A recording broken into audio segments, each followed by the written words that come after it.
Et je remercie le Seigneur Jésus pour la grâce qu'il nous accorde à tous d'être là.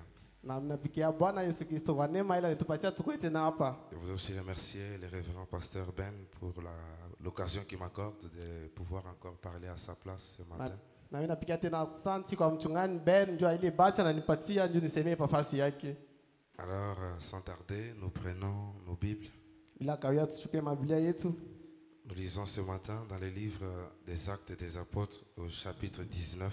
Tutasoma hii asubuhi Matendo ya Mitume chapitre 19. Nous allons lire du 11e au 16e verset. Tutasoma 11e na 16e verset.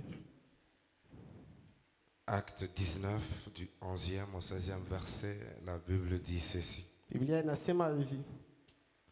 Et Dieu faisait des miracles extraordinaires par les mains de Paul, Na Mungu anaanza kufanya miujiza ya kushangaa kwa mikono ya Paulo.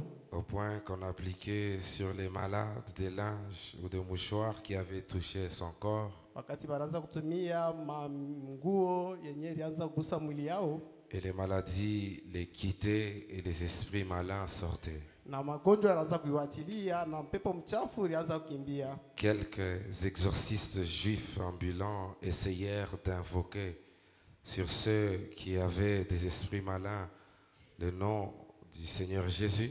Lakini Wayunani wengine wakatangaza neno ni wafano wa pepo wake wajaribu katoka jina la Bwana Yesu Kristo juu yao En disant, na kusema, je vous conjure par Jésus que Paul prêche. mimi nimhakikisha yulu ya Yesu ile Paulo anahubiri. Ceux qui faisaient cela étaient sept fils de Séva, Na ule anaanza kufanya ule alikuwa ni mwana wa Seva, juifs, l'un des principaux sacrificateurs. Wayuda moyo wa kuhani makubwa. L'esprit malin leur répondit, Kalamusi ya uovu ikawatibu. je connais Jésus Najua Yesu et je sais qui est Paul. na mimi najua ni nani Paulo. Mais vous, qui êtes-vous? Lakini mwe mko banani?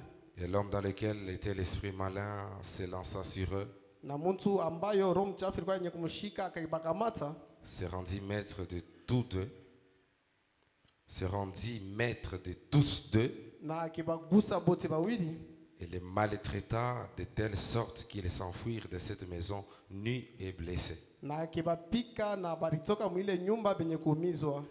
Que le Seigneur ajoute ses bénédictions à la lecture de sa parole Bwana Mungu ongeze mabaraka kusoma neno lake. et qu'il vous bénisse encore une fois ce matin. Na imbariki tena hii asubuhi. Alors, notre écriture de base, c'est dans Matthieu au chapitre 4, Na andiko yetu ya misingi ni ndani ya Mathayo sura ya 4 le 17e verset. na mstari ya 7. Dès ce moment, Jésus commença à prêcher Tangile wakati Yesu akaanza kuhubiri et à dire, répentez-vous. na akasema mtubu, Le royaume des cieux est proche. kwa maana ufalme wa mbinguni inakaribia. Alors, de ces versets, nous avons tiré un message que le prophète a prêché. Na tangia ile sura tulipata ujumbe ile nabii alihubiri Et il a intitulé dès ce moment-là, na rito ile kishina tangia ile wakati. un message qu'il a prêché le 31 décembre 1959. Ujumbe ile alihubiri le 31 décembre 1959.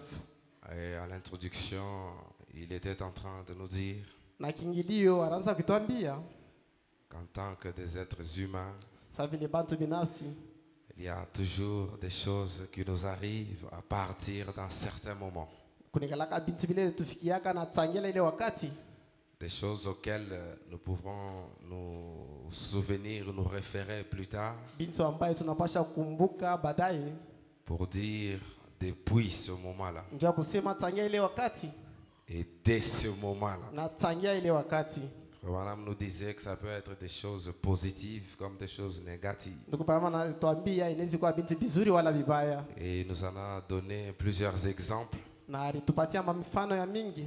Il a dit, prenez une jeune fille qui menait une bonne vie. Anasema mbebe binti mwenyewe alikuwa na maisha mzuri, Et à un certain moment, elle croise de mauvais amis sur son chemin na wakati mmoja anakutana na mabinti babaya mundia yake, qui l'a conduit à faire de mauvaises choses. na walimsukuma afanye bintu vibaya. Alors, Cette fille peut dire plus tard Na ule mwanamke anaweza kusema baadaye, que j'étais réellement une bonne fille. alisema hakika nilikuwa binti Je mzuri, menais une vie correcte. nilikuwa na maisha mzuri. Mais depuis ce moment où j'ai croisé ce genre d'amis, Na tangia ile wakati nilikutana na wale marafiki babaya, ma vie n'est plus la même. maisha yangu inabadilika. Frère Branham nous a parlé de cet homme qu'il avait rencontré un jour. Ndugu bwana ametambia yule ya mtu ule alikutana naye siku moja, Cet homme qui était là assis devant une entreprise. na ule mtu alikuwa kukala mwenye kukala pembeni ya kampuni, Et il était dans un état d'ivrognerie na alikuwa très avancé. alikuwa mwali ya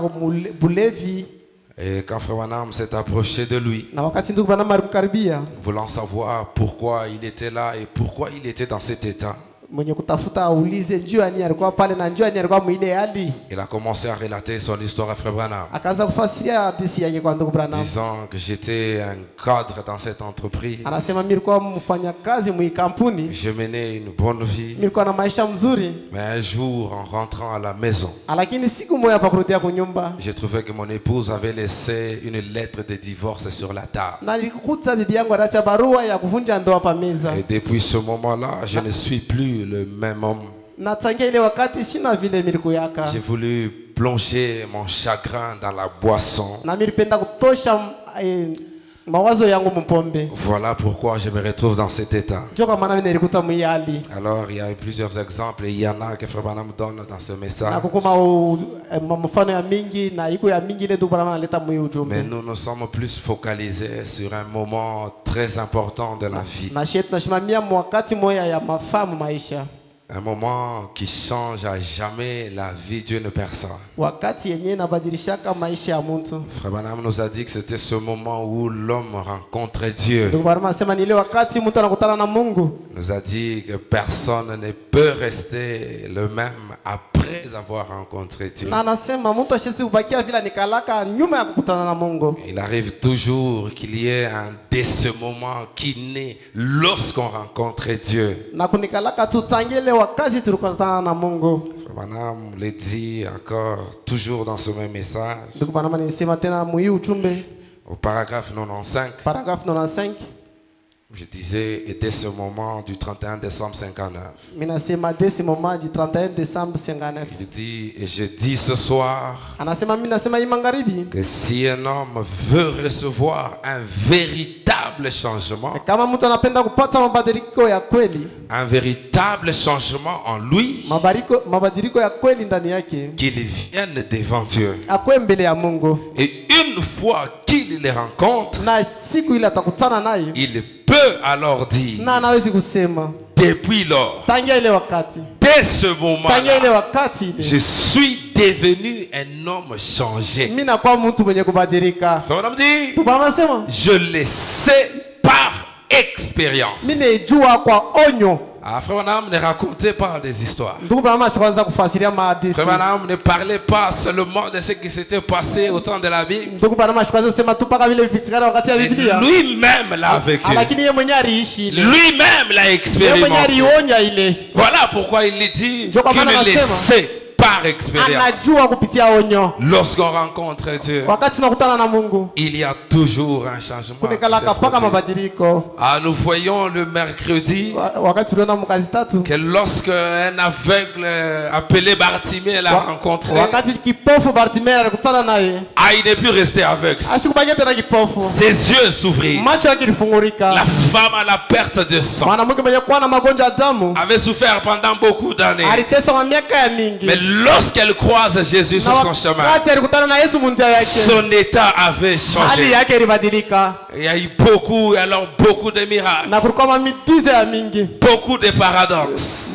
vya kushanga vya mingi qui se sont produits dans les vies des gens qui ont rencontré Dieu dans yenye leur vie. bilifanyika maisha ya bantu bale alikutana na Mungu. Et nous avons dit ce jour-là Na tulisema ile siku qu'il est le même hier, aujourd'hui, anabakia éternellement. sawa sawa leo hata Si milele. ceux-là l'ont rencontré, que leur état a été changé. Kama bale Si ceux-là l'avaient rencontré, avaient reçu leur guérison, alors il est le même, capable de faire la même chose. Et on ne peut le rencontrer aujourd'hui et rester toujours les mêmes personnes. Parce que Frère Branham nous a dit qu'il est l'omnipotent, il est l'omniscient, il est l'omniprésent, celui qui existait par lui-même, celui qui est tout suffisant et qui peut tout faire. Voilà pourquoi lorsqu'on les rencontre, quelque chose doit arriver. Et le jeudi, nous avons parlé de lui comme étant la parole. Parce que la Bible dit au commencement était la parole. La parole était avec Dieu. Et la parole était Dieu. Et nous avons dit que ce message ou la parole dont il était question aujourd'hui,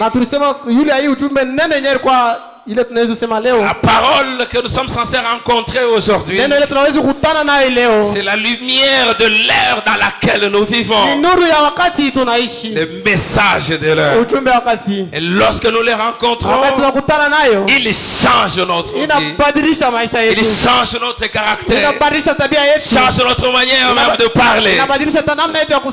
Amen. Amen. Alors ce matin, nous voulons continuer à parler de cela. Mais nous voulons prendre un autre angle pour essayer de dire quelque chose qui certainement aidera quelqu'un parmi nous ce matin. Alors comme on le disait, quand on rencontre Dieu, la maladie se transforme en bonne santé, n'est-ce pas? Quand on rencontre Dieu, le mort ressuscite, comme Lazare était ressuscité. Quand on rencontre Dieu, il y a la délivrance qui s'opère. Quand on rencontre Dieu, notre état change. Amen. Mais écoutez un peu ce que Frère Branham dit. Parce que nous avons jusqu'ici insisté sur la guérison du corps, montrant que notre Dieu guérit les malades. Le Frère Branham dit dans la prédication, qu'est-ce que le Saint-Esprit? Prêché le 16 décembre 59. Au paragraphe 2, Frère Branham dit: or nous savons que quand un corps est guéri, ça nous rend tous heureux. Amen. Je crois que tous nous avons déjà expérimenté cela. Parce que la maladie n'est pas une bonne chose. Il y en a qui ne sont pas ici ce matin parce qu'ils sont malades. Alors lorsque notre corps est guéri, ça nous rend heureux. C'est naturel. Car nous savons que ça montre de façon certaine que notre Dieu guérit les malades. Amen. Mais ces personnes malades, si elles vivent assez longtemps, ces personnes, si elles vivent encore longtemps, il se peut qu'elles tombent encore malades. C'est une évidence, n'est-ce pas? Donc un corps peut être guéri et tomber encore malade demain. Nous l'avons déjà tous expérimenté aussi. Il se peut qu'elle tombe encore malade. Peut-être de cette même maladie dont elles ont été guéries. Et ça n'enlève pas la guérison. À le fait de tomber malade, même de la même maladie dont on avait été guéri, ne signifie pas que Dieu a arrêté de guérir. Le médecin peut donner un médicament contre la pneumonie. Et il se peut que 2 jours plus tard, on meurt d'une pneumonie. N'est-ce pas, mes frères? Lazare, n'est-ce pas que Jésus l'avait ressuscité? Est-ce que la Bible nous dit qu'il est allé au ciel vivant? Il se peut que nous mourions de la même maladie dont on a été guéri une fois. Après qu'il a été déclaré guéri, il revient de nouveau. Mais écoutez, mais quand cette âme est guérie, alors vous avez la vie éternelle. Est-ce qu'on peut me donner un bon son, s'il vous plaît? Quand cette âme est guérie, alors vous avez en vous la vie éternelle.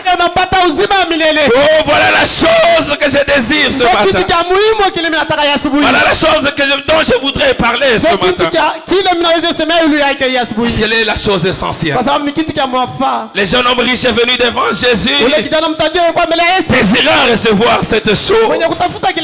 Et Frère Branham nous a dit depuis le mercredi, dans sa prédication et dès ce moment au paragraphe 67,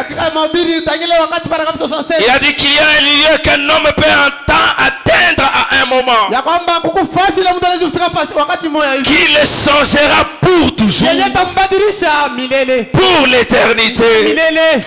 Je ne mettrai pas dehors celui qui vient à moi, dit Jésus. Abraham nous a dit quand un homme vient à Dieu, alors toute la destinée éternelle est changée.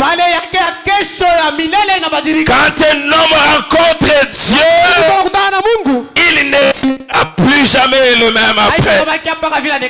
La rencontre avec Dieu change la destinée éternelle.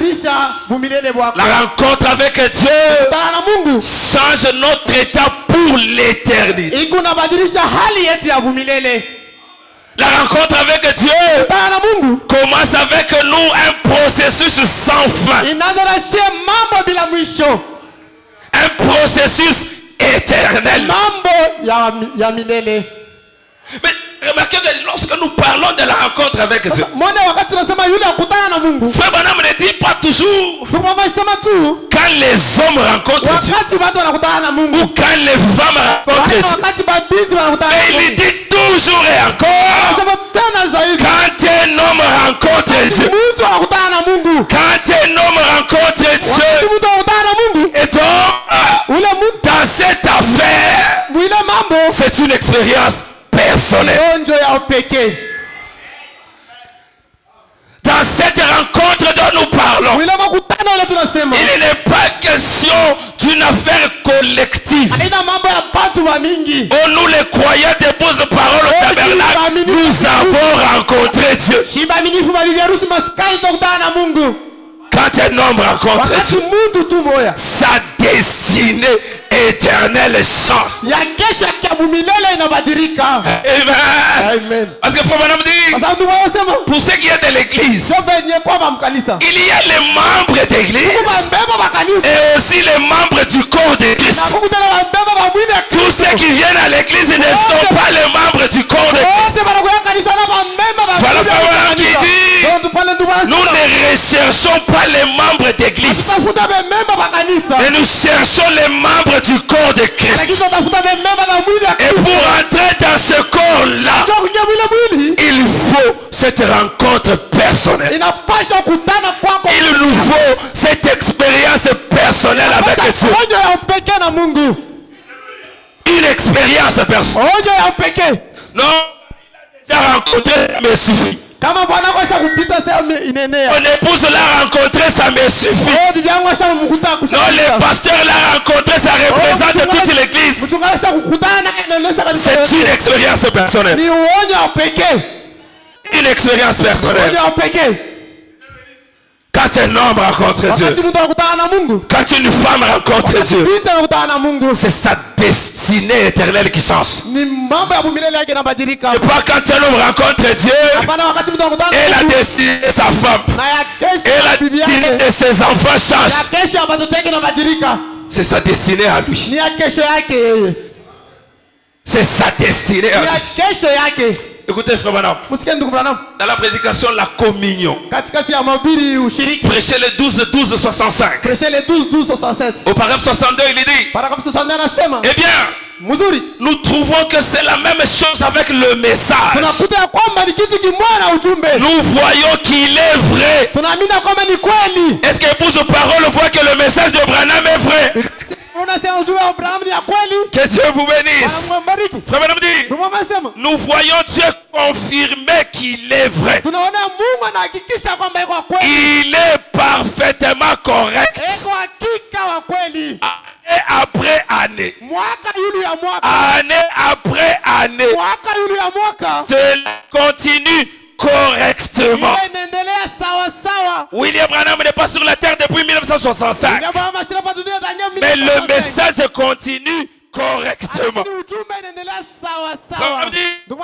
Cela continue correctement. Arrive exactement comme lui l'a dit. Écoutez, maintenant, nous savons qu'il est vrai. Et vous, ne faites pas cela des points de vue intellectuels. Ne faites pas cela du point de vue intellectuel. Si vous le faites, vous aurez une religion d'occasion. Non, le message est vrai. Je sens seulement qu'il est vrai. Quand j'entends les citations être lues, je sens seulement qu'il est vrai. Mais ne faites pas de cela du point de vue intellectuel. Pour ne pas produire une religion d'occasion. Mais c'est quoi une religion d'occasion, frère Branham? Frère Branham dit, nous ne voulons pas une religion d'occasion. Quelque chose que quelqu'un d'autre a expérimenté. Voilà une religion d'occasion. Quelque chose qu'une autre personne a expérimenté.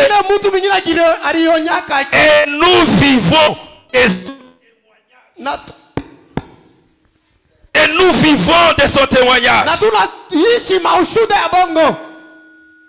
Non, je sais que lui, il a rencontré. Je me base sur son témoignage. Religion d'occasion. Comme une chemise qui a été portée déjà quelque part et qui vient nous être vendue ici et nous la portons encore. Une religion d'occasion. J'ai vu du témoignage de mon mari. Tout le monde dit qu'il est un chrétien. Ma femme a une vie de prière. Même si je ne prie pas, je compte sur les prières. Religion d'occasion. Nous ne vivons pas de l'expérience de quelqu'un d'autre. Chacun de nous doit les rencontrer personnellement. Vous voulez qu'un changement se produise dans votre vie? Vous voulez que votre caractère change?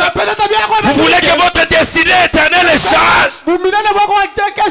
Rencontrez-le vous-même. Que ça ne soit pas une histoire qu'on vous raconte. Que ça ne soit pas seulement les témoignages de frère Branham. Frère Branham a fait sa part. Et ce matin, il est dans la gloire. Paul a fait sa part. Tous les autres saints ont fait leur part. Et ce matin, ils vivent les expériences de leur rencontre avec Dieu. Nous voulons vivre la même chose. Si nous voulons expérimenter la même chose, alors rencontrons-nous nous-mêmes. Sortons de la religion d'occasion. Sortons de cette religion. Non, parce que je suis membre de cette église. Non, on me dit que ça c'est le grand mensonge du diable aujourd'hui. Il vous fait croire qu'être membre d'église, c'est ce qui suffit. Être membre d'église, c'est ça l'essentiel. Écoutez, ce matin, même les sorciers sont à l'église. Même les magiciens sont à l'église. Ne vous cachez pas derrière cela. Rencontrez-le. Rencontrez-le. Rencontrez-les, mes frères. Non, je suis chantre à l'église. Non, pour ça seulement. Rencontrez-le d'abord. Je suis diacre à l'église. On m'appelle honorable. Rencontrez-le d'abord. Oh, c'est moi qui donne plus d'argent à l'église. Est-ce que vous voyez la charpente là? C'est avec mon argent qu'on a acheté. Rencontrez-le d'abord. Ce n'est pas cela que tu vas présenter au ciel. Si tu ne veux pas avoir d'ennui de l'autre côté. Et une expérience personnelle. Alléluia. Amen. Écoutez ce que Frère Branham dit. Dans la prédication, les témoins. Les témoins. Prêché le 3 mars 54. Prêché le 3 mars 54. Au paragraphe 18. Paragraphe 18. Il parle, il répète les paroles de Jésus à ses disciples. Il dit, eh bien, il n'a pas dit. J'aimerais que vous partiez maintenant. Et que vous soyez mes témoins. Il a dit, vous recevrez une puissance. Le Saint-Esprit survenant sur vous. Et alors, vous deviendrez mes témoins. Frère Branham dit, vous devez être. 3 points de suspension. 3 points de suspension. Vous devez avoir une expérience originale. Une expérience originale. Quelque chose que quelqu'un d'autre n'a pas palpé à votre place. C'est quelque chose que vous avez vécu vous-même. Vous connaissez le jour. Vous connaissez la minute. Vous connaissez le moment où vous l'avez rencontré. Écoutez, Fabian dit vers le bas. Il dit, si j'allais ici auprès d'un membre d'église et que je disais, que pensez-vous de Jésus-Christ? Qui était-il? Eh bien, il était le Fils de Dieu. Eh bien, comment le savez-vous? Mon pasteur le disait. Votre pasteur a raison. Il a raison. Mais quand savez-vous? C'est lui qui connaît que Jésus était le Fils de Dieu. Mais vous-même là, quand savez-vous? Vous voyez, maman a raison. Le pasteur a raison. Mais avant que vous soyez Fils de Dieu, la Bible dit que nul ne peut dire que Jésus-Christ est le Christ. Nul ne peut dire que Jésus est le Christ si ce n'est par le Saint-Esprit. Le Saint-Esprit doit vous le témoigner. Même si le pasteur vous l'a dit, même si la maman vous l'a dit, mais il faut que le Saint-Esprit vous le témoigne aussi. Ça doit être une expérience personnelle. Ça doit être une expérience personnelle. Ce que le pasteur a dit n'est pas faux. Ce que le pasteur a dit n'est pas faux. Ce que maman a dit n'est pas faux. Parce qu'il a répété, frère Branham. Mais le Saint-Esprit doit aussi nous le témoigner personnellement. Frère Branham dit, Dieu n'est pas un grand papa. Dieu n'est pas un grand-père. Il n'a pas de petits-fils. Il n'a pas de petites filles. Il n'a que des fils et des filles. Non, au travers de mon papa, je suis le petit-fils de Dieu. Ça n'existe pas. Au travers de mon pasteur, je suis fils de Dieu. Dieu est seulement un père. Seulement un père. Tous devant lui. Tous devant lui. Que ce soit les pasteurs, que ce soit les diacres, que ce soit les membres d'église, des fils de Dieu tout simplement. Des filles de Dieu. Et donc, nous devons les croiser face à face. Comme le pasteur l'a croisé. Comme le diacre l'a croisé. Comme mon mari l'a croisé. Comme mon épouse l'a croisé. Je dois aussi le croiser. Il doit cesser d'être le Dieu de mon pasteur. Il doit cesser d'être seulement le Dieu de William Branham. Il doit devenir aussi mon Dieu. Il doit devenir mon Dieu. Écoutez, David a expérimenté la chose. Écoutez comment il parle dans Psaume 63.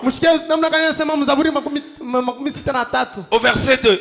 Écoutez, David vient après Abraham et tous les autres. Il savait que le Dieu qu'il servait était le Dieu d'Abraham, le Dieu d'Isaac, de Jacob. Était le Dieu qui avait existé depuis les temps anciens. Mais quand David le croise, écoutez comment David parle. Oh Dieu, tu es mon Dieu. Oh Dieu, tu es mon Dieu. Tu n'es pas le Dieu de mon église. Tu n'es pas le Dieu de mon pasteur. Tu es mon Dieu. Tu es mon Dieu. Je te cherche. Mon âme a soif de toi. Mon corps soupire après toi. Dans une terre aride, desséchée sans eau. Desséchée sans eau. Oh, ainsi je te contemple dans ton sanctuaire. Pour voir ta puissance et ta gloire. Non, ce n'est pas quelqu'un qui se tient à la brèche pour contempler ta puissance. Moi-même, je me tiens là. Je contemple ta gloire. Je contemple ta puissance. J'expérimente ce que tu es. Quand je parle de toi, ce n'est pas parce qu'on m'en a parlé. C'est parce que j'ai vu ce que toi-même tu as fait dans ma vie. C'est parce que moi-même, j'ai expérimenté de ta puissance. Le Saint-Esprit qui est descendu sur moi. Amen. Amen. Ce qu'on peut le dire aussi, mes frères et sœurs. Arrivé à ce point-là, où on peut parler comme David. Oh Dieu, tu es mon Dieu. Oh Dieu, tu es mon Dieu. Je ne refuse pas que tu es le Dieu de Branham. Je ne refuse pas que tu es le Dieu de mon pasteur. Mais je crois que tu es aussi mon Dieu. Et je ne le dis pas par intellectualisme. Je le dis parce que je suis convaincu. Je me le dis parce que je l'ai expérimenté. Amen. Amen. Frère Branham dit quelque chose d'important ici. Dans la prédication l'absolu. Prêchez le 30 décembre 62. Prêchez le 30 décembre 62. Paragraphe 129 et 130. Paragraphe 129 et 130. Écoutez. remarquez, cela vous fait faire des choses que vous ne feriez pas ordinairement. Nous le disons déjà le jeudi. On a dit quand quelqu'un trouve un absolu, cela l'amène à faire des choses qu'il ne ferait pas d'ordinaire. On a dit, oh, c'est quelque chose. Vous êtes certain. Quand vous croisez votre absolu, quand vous croisez Dieu, vous êtes certain. Vous êtes tout à fait certain de cela. Quand vous obtenez cet absolu, vous êtes tout à fait sûr.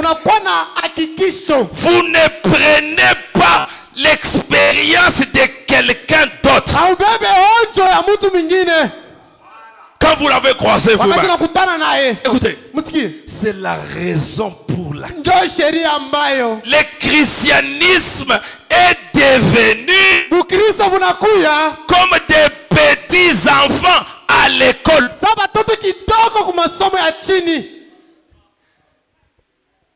Que font les petits enfants à l'école?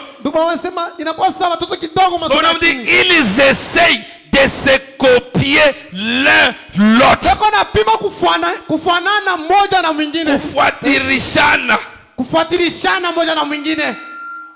Le christianisme est devenu comme les petits enfants à l'école. Quand un enfant voit son ami faire quelque chose, alors tout de suite il essaye de faire comme son ami. Et le christianisme est devenu comme cela aujourd'hui. Non, parce que tel frère s'est levé, il est entré en esprit. Moi aussi, je vais faire comme lui. Comme telle sœur a parlé en langue, moi aussi, je vais tout faire. Parce que tel a fait dans l'église, moi aussi, je le fais. Sans que ça soit par expérience personnelle. Je le fais seulement parce que je l'ai vu à quelqu'un d'autre. Parce que je ne veux pas qu'on dise que moi je ne suis pas un frère spirituel. Je ne veux pas qu'on dise que je suis une sœur charnelle. Je vais aussi faire semblant de faire comme des petits enfants à l'école. On ne veut pas payer le même prix que l'autre.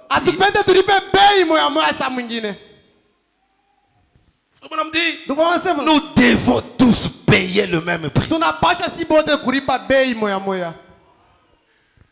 Le même prix que le pasteur a payé pour avoir son expérience.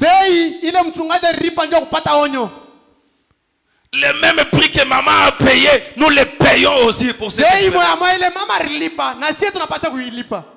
Quelqu'un est monté dans les montagnes. Quelqu'un est allé en brousse. Il s'est privé de la nourriture.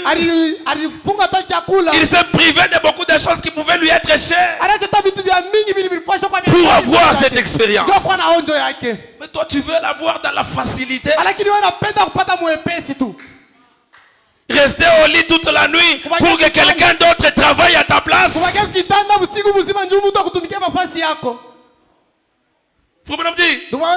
Oh, ils essayent de se copier l'un l'autre. Et si ces gars se trompent, l'ensemble est faux.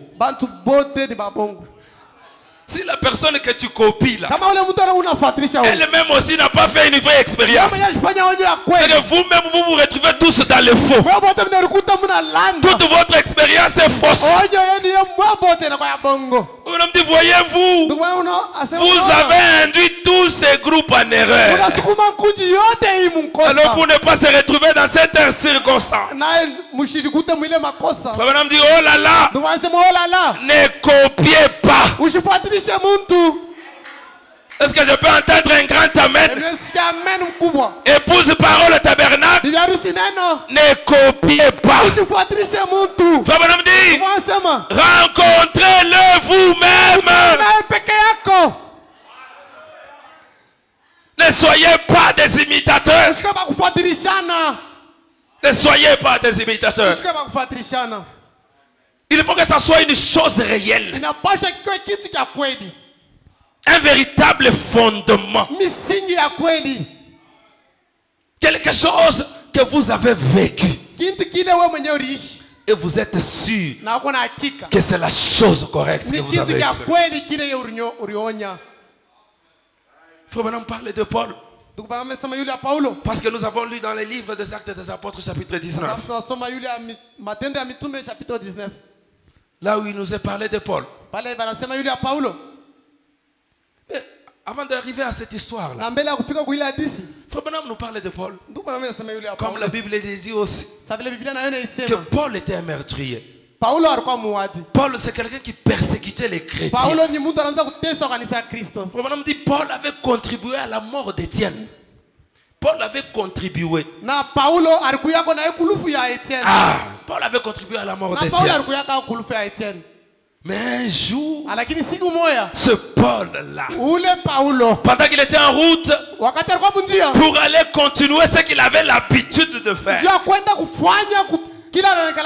sur les chemins de Damas, Paul rencontra Dieu. Paul eut cette expérience personnelle avec Dieu. Et depuis lors, la Bible dit que même son nom avait changé. Ah, vous voyez que quand on rencontre Dieu, même les noms changent. Ah, mes frères et sœurs, il faut que nos noms changent. Il faut que nos noms changent. Toi qui étais appelé ivrogne là, il faut que ton nom change. Toi qui étais appelé Dada Wakabouabwa, il faut que ton nom change, non? Toi qu'on appelait la femme de commémorage, il faut que le nom change. Il faut que le nom change comme celui de Paul. Paul n'est plus la même personne. Il ne peut plus persécuter les chrétiens. Parce qu'il a croisé Jésus. Parce qu'il a rencontré Dieu. Et la Bible dit, Dieu faisait des miracles extraordinaires par les mains de Paul. Voyez ce que la rencontre avec Dieu peut produire. Un homme qui tuait les chrétiens devient un homme par qui Dieu opère des grands miracles. Au point qu'on appliquait sur les malades les linges qui avaient touché les corps de Pierre. Les esprits mauvais quittaient les gens lorsqu'on appliquait sur eux les linges qui avaient touché son corps. Alors la Bible dit, quand les 7 fils de Séva ont regardé Paul, le nouveau Paul, celui qui était devenu une nouvelle créature, ils ont voulu faire comme Paul. Ils ont commencé à imiter Paul. Sans chercher à rencontrer le même Dieu que Paul rencontra sur le chemin de Damas. Nous avons vu Paul chasser les mauvais esprits en citant le nom de Jésus.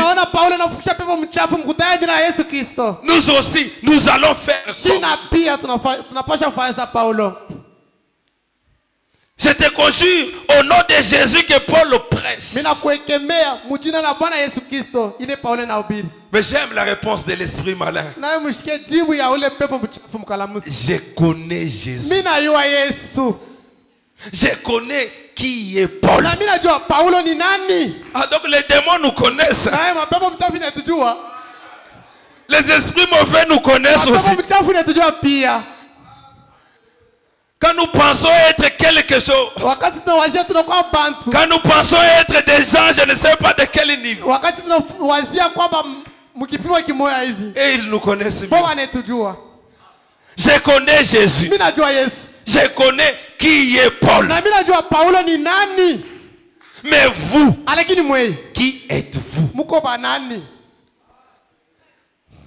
Qu'est-ce que vous avez en vous pour me chasser? Est-ce que vous connaissez ce qui fait que Paul me chasse? Est-ce que vous avez trouvé la même chose que Paul? Ou bien vous avez seulement la parole du point de vue intellectuel? Quand le pasteur prie, je l'entends souvent dire ceci. Je vais essayer aussi de faire comme. Quand le frère prie, il dit souvent ceci.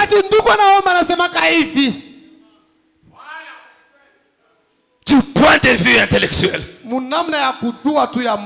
Paul, on le connaît. Jésus, on le connaît. Pas par les chrétiens. Les esprits malins. Les démons. Mais vous, qui êtes-vous? Vous avez seulement beaucoup de citations dans la bouche, mais qui êtes-vous? Beaucoup de versets bibliques dans la bouche, et qui êtes-vous? Tous les jours à l'église, mais qu'êtes-vous devenu depuis lors?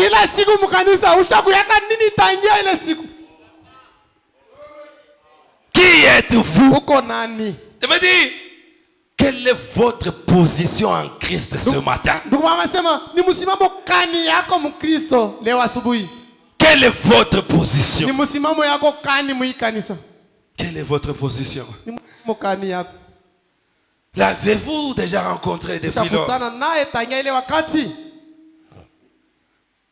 Vous l'avez rencontré, mais vous refusez d'appliquer la parole comme le jeune homme riche. Parce que lui, il l'avait rencontré. Il avait trouvé la personne qui avait la chose dont il avait besoin. Mais quand on lui a présenté la chose, il a préféré les biens de ce monde à ce qu'on lui proposait par Jésus. Qui êtes-vous ce matin, mes frères? Frère Amdi, et dès ce moment-là, paragraphe 89, ce que l'homme doit faire ce soir, c'est de rencontrer Dieu face à face. Ce que nous devons faire ce matin, c'est de rencontrer Dieu face à face. Et à l'instant, il sera une créature changée. On dit alléluia. Oh, je souhaiterais le dire de la manière dont je le crois. Mais quand un homme rencontre Dieu, il est changé dès cette minute-là pour le reste de ses jours. Écoutez, il ne sera jamais le même parce qu'il a la vie éternelle. Il est une nouvelle créature. Les choses anciennes sont passées et toutes les choses sont devenues nouvelles pour lui. Il est transformé. Il devient une nouvelle créature. En d'autres termes, il est né de nouveau. C'est une nouvelle naissance qui se produit. Parce que l'ancienne vie est morte. Les choses anciennes sont passées. C'est vraiment la vie éternelle ou la nouvelle naissance. C'est la mort en soi-même. Et Quand vous naissez de nouveau, vous devenez une nouvelle créature. C'est alors que vous commencez bien. C'est cela le début véritable. Si la nouvelle naissance ne s'est jamais produite pour vous, vous n'avez jamais commencé. C'est là que vous commencez bien.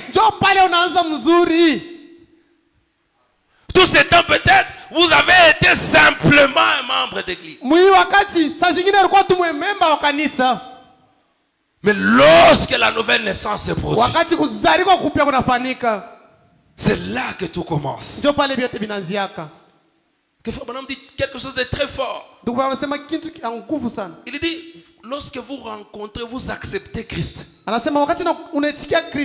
comme votre sauveur personnel, vous êtes sauvé. Mais vous n'êtes pas converti tant que vous n'avez pas reçu le Saint-Esprit. La véritable conversion, c'est lorsqu'on rencontre Dieu. Le Saint-Esprit qui entre dans l'âme. C'est là la véritable conversion. La puissance d'en haut qui descend. Ce qui n'est pas question de rencontrer seulement Dieu, mais il est question que ce Dieu entre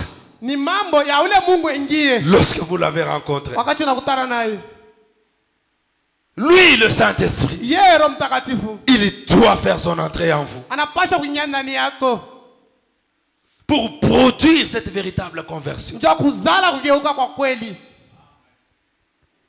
pour vous donner les dégoûts des choses que vous aimiez auparavant.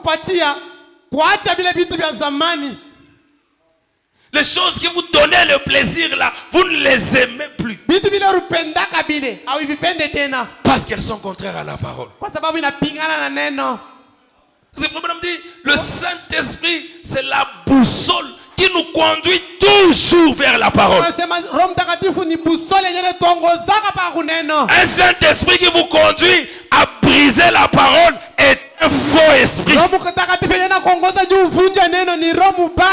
que le Saint-Esprit, c'est Dieu lui-même. Quand vous le rencontrez et qu'il fait sa demeure en vous, Paul a dit, ce n'est plus moi qui vis, mais c'est Christ qui vit en moi. Vous arrêtez de vivre votre propre vie. On a dit la vie chrétienne devient pour vous une vie automatique. Vous n'avez pas à faire semblant d'être chrétien. Vous n'avez pas à être chrétien quand vous êtes parmi les chrétiens. Non, vous l'êtes tout le temps. Au travail, vous êtes chrétien. Au marché, vous êtes chrétien. On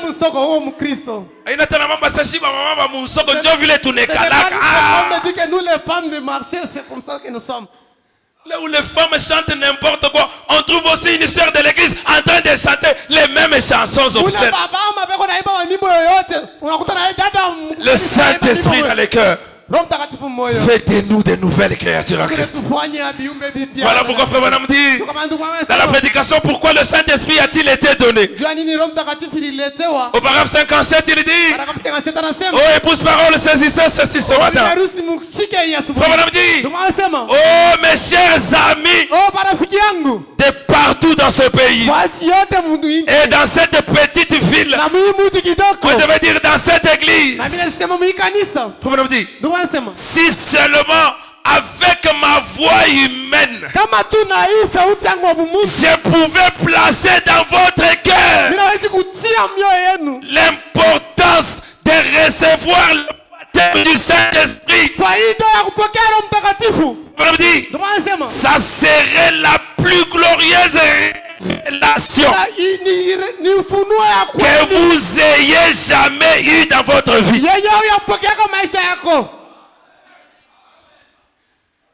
la plus glorieuse révélation que vous ayez jamais eue dans votre vie.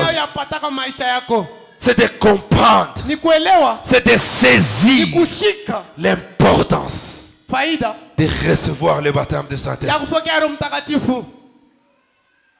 Parce que c'est le sommet même du christianisme. Jésus réalisant l'importance du Saint-Esprit, il parle à ses disciples. Attendez à Jérusalem. Attendez jusqu'à vous recevrez une puissance. Le Saint-Esprit survenant sur vous. En d'autres termes, ne soyez pas pressés. N'allez pas faire les choses par vous-même. N'allez pas essayer de fabriquer le christianisme. Attendez. Trouvez d'abord la chose.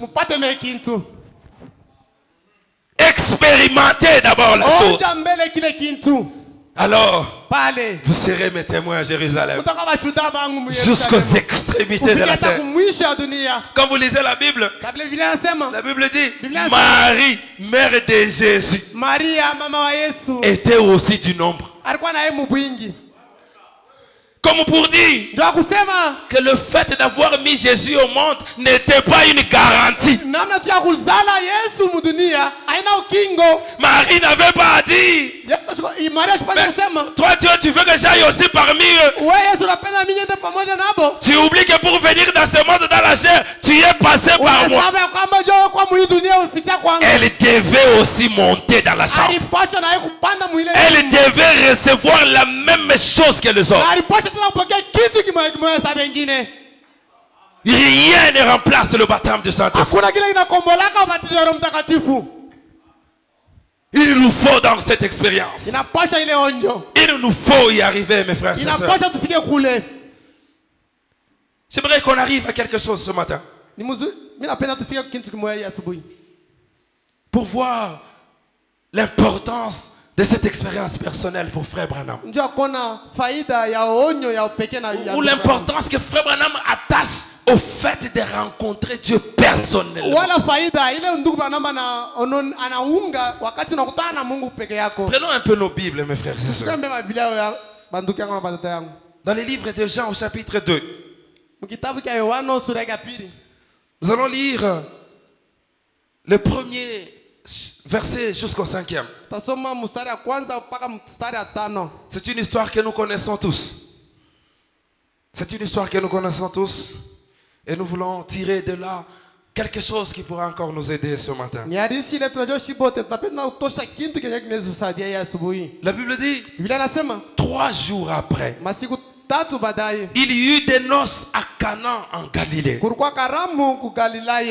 La mère de Jésus était là.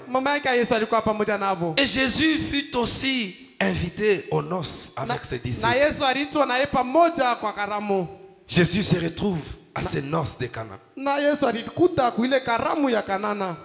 Et pendant que les gens étaient en train de festoyer, il arrive ce que la Bible nous dit au verset 3. Le vin ayant manqué. Le vin n'est plus dans la fête. Or, ce qui fait aussi la fête, c'est la boisson. Mais le vin n'est plus là. Alors, la mère de Jésus lui dit. Ici, la Bible nous parle de Marie. Qui va dire à Jésus qu'ils n'ont plus de vin. Comme pour dire, Marie était assis quelque part. Et Jésus aussi était assis quelque part. Quand il n'y a plus de vin dans la fête, Marie quitte l'endroit où elle était pour aller vers Jésus.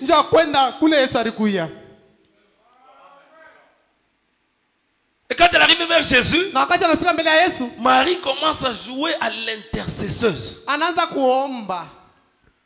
Jésus regarde les gens qui ont organisé la fête. Je ne sais pas si ces organisateurs de la fête étaient venus vers Marie pour lui dire, hein, nous connaissons qui est ton fils là. Est-ce que tu ne peux pas aller plaider pour nous? Pour qu'il fasse un peu un miracle. Pourvu que la fête continue. Et alors Marie s'en va vers Jésus. Marie se tient entre Jésus et les organisateurs de la fête. Jésus, il n'y a plus de vin. Est-ce que tu ne peux pas faire quelque chose? La Bible dit, Jésus lui répondit, femme, qu'y a-t-il entre moi et toi? Mon heure n'est pas encore venue. Et on dirait que quand Jésus répond comme ceci à Marie, Marie s'éloigne de Jésus. Marie quitte là où Jésus était pour retourner à sa place. Mais regardez ce que Marie dit aux organisateurs de la fête. Sa mère dit aux serviteurs, faites ce qu'il vous dit. Jésus lui avait dit seulement à Marie, qu'y a-t-il entre toi et moi? Mais on dirait que la Bible nous cache un mystère ici. Quelque chose que la Bible ne nous dit pas. C'est comme si Jésus avait dit à Marie, va les appeler. Et je vais faire quelque chose pour. Ça la Bible ne nous le dit pas. Mais on voit seulement Marie qui dit au serviteur, faites ce qu'il vous dira. Qu'est-ce que moi je vois ici? Je vois Marie qui est allée vers Jésus. Et Jésus lui dit, il n'y a rien entre moi et toi. Marie s'éloigne. Marie qui était intercesseuse s'éloigne. Et son intercession y est finie. Marie ne fait plus rien. Mais la prière de Marie est demeurée. La prière de Marie n'avait pas été éliminée. Parce qu'elle était allée vers Jésus pour les vins. Malgré la réponse de Jésus, il dit aux serviteurs, faites ce qu'il vous dira. Donc Marie était certaine que Jésus allait faire ce qu'il lui avait demandé. Donc remarquez que Marie avait fait sa part. Marie est allée vers Jésus et a plaidé. Et à un moment, son travail était terminé. Et dès lors que le travail de Marie termine, il était maintenant temps. Il était maintenant temps que les serviteurs eux-mêmes aillent vers Jésus. Le travail de Marie s'était arrêté. Maintenant là, les serviteurs devraient avoir une expérience personnelle avec Jésus. Voilà pourquoi Marie leur dit, faites ce qu'il vous dira. Moi j'ai fait ce que je pouvais. Mais maintenant, allez-y. Vous aussi, allez vers eux. Moi j'ai seulement ouvert la brèche pour vous. Je me suis tenu entre vous et lui. Je vous ai facilité la tâche. Mais maintenant, c'est à votre tour. Maintenant, allez expérimenter vous-même la chose. Et dans cet âge, je vois un homme qui qui a fait la même chose que Marie. Alifanya kitu moya moya sa Maria. Un homme qui s'est tenu dans la brèche pour les gens d'aujourd'hui. Et cet homme-là, c'est William. Marion Branham. Un homme est devenu intercesseur pour les autres hommes. Et ce n'est pas moi qui le dis. C'est lui-même. Il est dit dans la foi parfaite. Prêché le 25 août 63. Au paragraphe 188. Nous lirons aussi le 189. Pour aller vite, je descends un peu. Frère Branham parle de la création des écureuils. Vous savez tout ce qui s'est passé au travers de Frère Branham pour ce qui concerne la création des écureuils. Il dit, si il peut créer des écureuils qui ne peuvent croire en aucun cas et n'en ont pas la faculté, il dit, c'est ma propre foi qui sort et fait cela. Ma foi dans ce qu'il m'a poussé de demander. Il dit, il m'a incité à le demander. Et j'ai accepté son ordre en obéissance à sa parole. Je l'ai demandé et c'est apparu. Dieu dans le ciel sait que c'est vrai. Il dit, peut-il guérir le malade? S'il peut me lever. S'il peut me lever. En amenant ma foi ici en haut. Est-ce que vous êtes avec moi? S'il peut me lever en amenant ma foi ici en haut, même pour les gens, en amenant ma foi en haut, même pour les gens, même si eux ne peuvent pas grimper jusque là. Alléluia. Amen. S'il n'y arrive pas, il peut utiliser ma foi. Ça c'est un homme qui parle. L'homme qui a rencontré la colonne de feu. S'il ne peut pas arriver jusque là, alors il peut utiliser ma foi. Il peut m'élever jusqu'à cette place. Et j'y monte pour vous. Pour vous dire, vous restez en bas. Moi je monte. Comme pour dire, vous ne croyez pas. Je crois pour vous.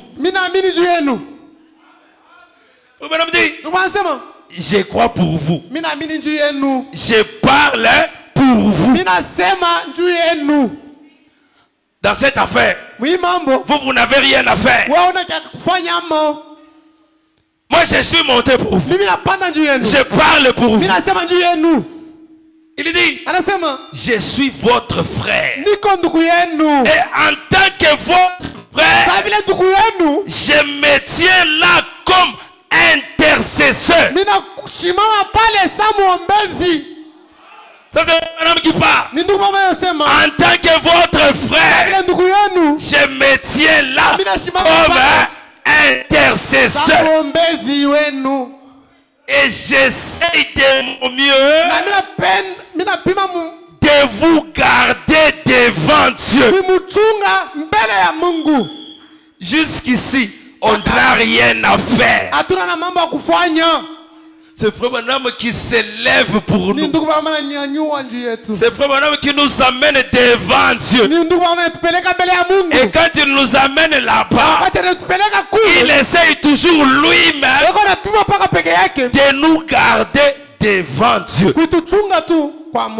Il dit, et je suis debout juste ici, devant le trône blanc maintenant.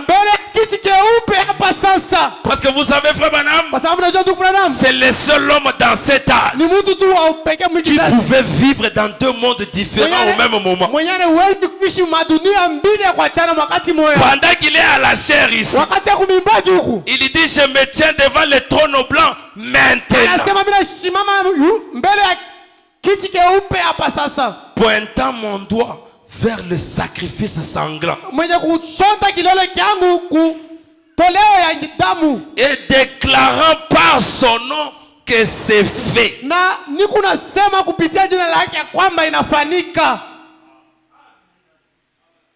Ici, frère, on parlait aux malades, aux nécessités. Comme pour dire pour vos maladies, pour vos problèmes, je suis monté pour vous. Je me tiens devant le trône blanc pour vous. Pour arranger la situation. Et je peux vous dire que c'est fait. Il dit, cela doit arriver, cela doit arriver. Et je sais que c'est arrivé. Et vous aussi, vous le savez. Ici, c'est le prophète lui-même jouant la scène. Ici, les gens n'avaient pas besoin de prier. Ici, les gens n'avaient pas besoin d'avoir la foi. Parce que Frère Branham lui-même s'est tenu là comme intercesseur.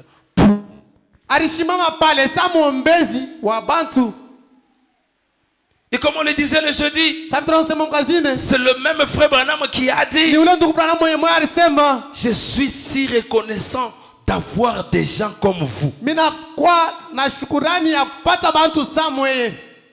Quel serait mon message si je n'avais personne pour y croire?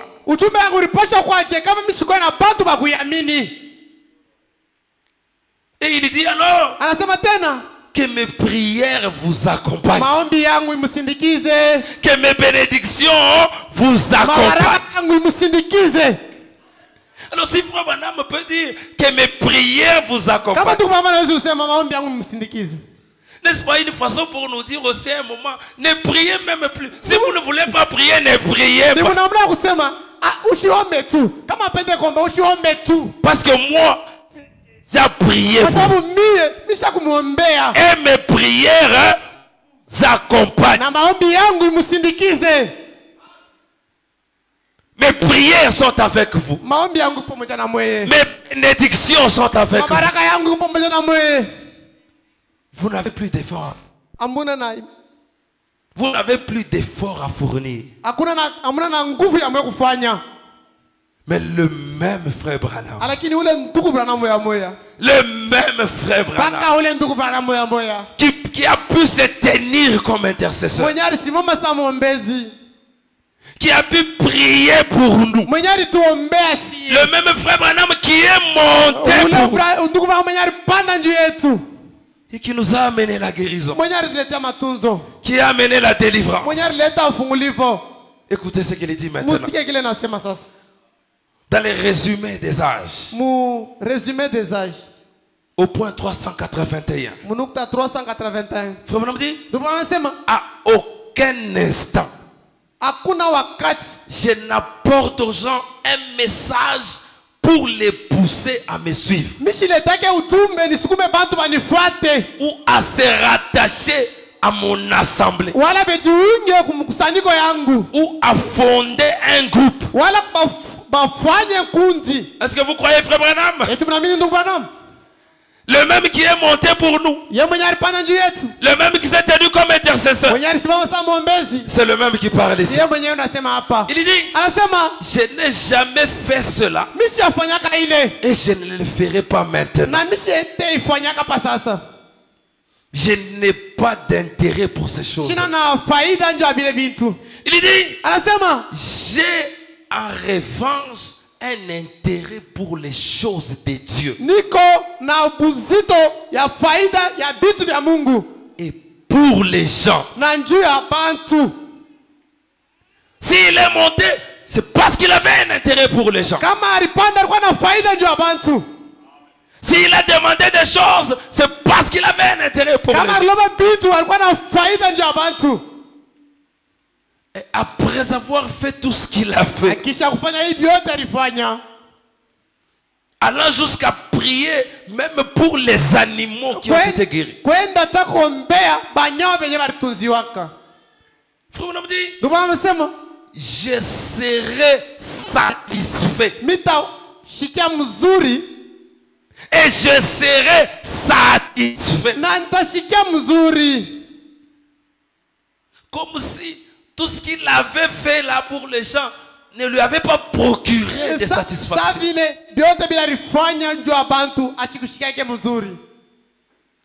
Il dit, je serai satisfait si je peux réaliser une seule chose. Est-ce que vous êtes là, mes frères et sœurs? Je peux prier pour vous et Dieu vous guérira. Je peux prier pour vous, Dieu ôtera les malédictions. Mais moi, frère Branham, je serai satisfait pour une seule chose. Quelle est cette chose, frère Branham? Il dit, cette chose, c'est de voir s'établir une relation spirituelle entre Dieu et les hommes. Est-ce que je peux entendre un amen? La chose qui procurait le plus de satisfaction pour frère Branham, voir des hommes être en relation avec Dieu. Frère Branham dit, une relation dans laquelle les hommes deviennent de nouvelles créatures en Christ, remplis de son esprit et vivant selon sa parole.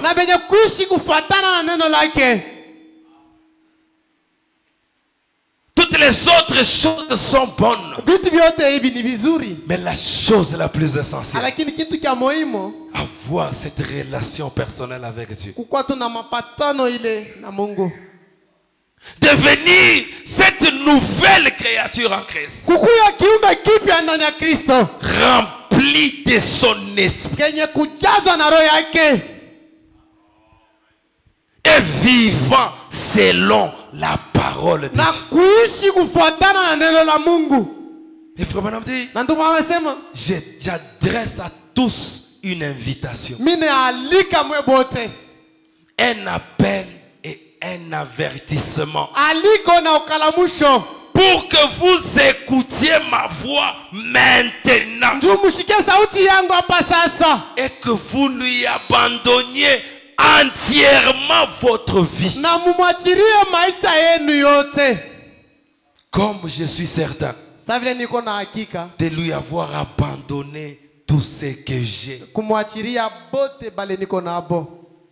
Voilà pourquoi Frère Branham nous a dit au début, je le sais par expérience. Frère Branham nous parle des choses que lui. Voilà pourquoi il nous lance cette invitation. Parce qu'il connaît l'importance de cette expérience personnelle avec Dieu. Il connaît l'importance du baptême du Saint-Esprit.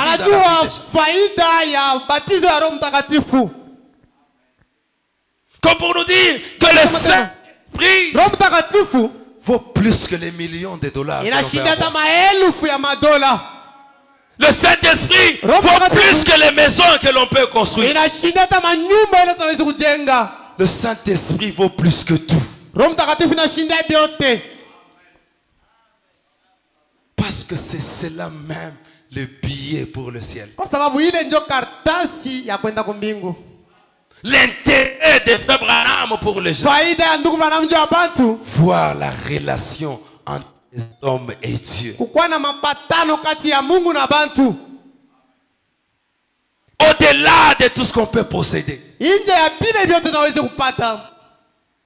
de tous les biens que l'on peut avoir. Être rempli de l'Esprit de Dieu. Rencontrer Dieu face à face.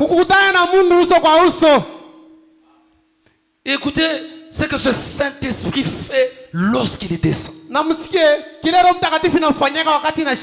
Lorsqu'il prend place dans le cœur de l'homme. Frère dit dans Hébreux chapitre 5 et 6. Première partie. Au paragraphe 138 et 139. Il dit, n'essayez pas d'avoir une quelconque sensation.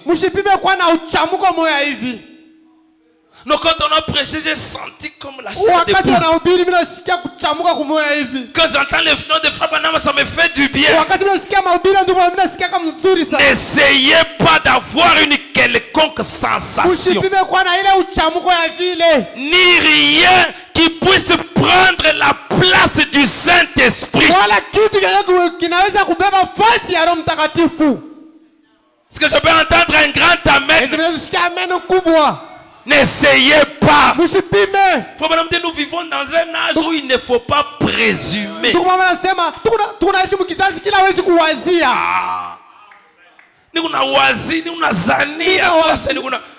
Ne présumez pas. Soyez sûr que vous l'avez. Soyez certain. Quand la nouvelle naissance vient, vous êtes changé.